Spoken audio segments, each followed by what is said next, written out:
أعوذ بالله من الشيطان الرجيم بسم الله الرحمن الرحيم إن الله وملائكته يصلون على النبي يا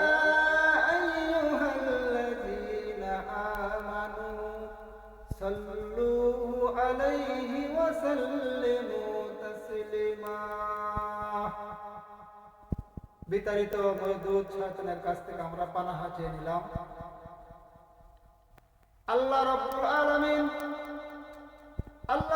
আলামিনের হাবিব হযরত আলীকে ডেকে বলছেন, আলী তুমি আমার বিছানায় আমার চাদর মুড়ি দিয়া আরাম করে ঘুমায় থাকো। আল্লাহ পাকের অর্ডার হয়েছে আমাকে হিজরত করতে হবে, আমার বিছানায় মুড়ি দিয়ে তুমি আরাম করে ঘুমায় থাকো।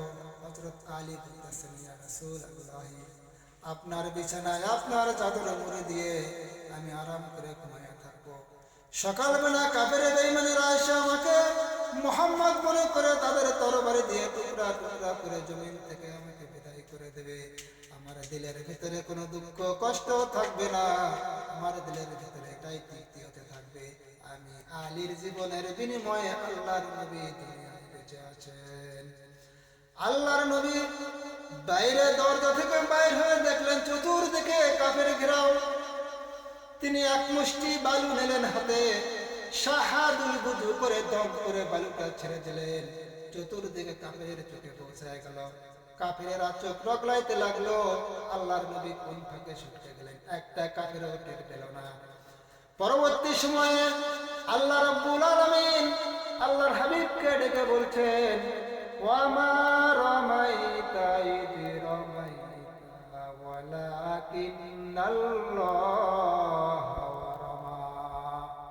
ও নবী, আপনি যখন বালু নিক্ষেপ করেছিলেন, আপনি তো শুধু নিক্ষেপ করেছেন, আপনার প্রতিটি বালু কণা কাফেরদের থেকে পৌঁছানোর দায়িত্ব আমার কুদরত গ্রহণ করেছিল। আল্লাহ রাব্বুল আলামিন রাত্রেবেলা তিনি হিজরত করতে হযরত আবু বকরের বাড়িতে সর্বপ্রথম উঠলেন, ওখানে গিয়ে দরজা নক করলেন। এক নকে দরজা খুলে গেল।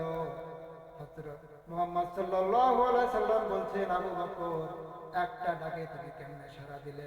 তুমি কি রাত্রে ঘুমাও নাই? আবু বকর সিদ্দিকী বলতেছি, ইয়া রাসূলুল্লাহ, আপনি বলেছিলেন আমাকে নিয়ে হিজরত করবেন, আমি চিন্তা করেছি না জানি কত গভীর রাত্রে নবীজি আসে আর আমার দরজায় দাঁড়ায়া আবু বকর বলে ডাকেন।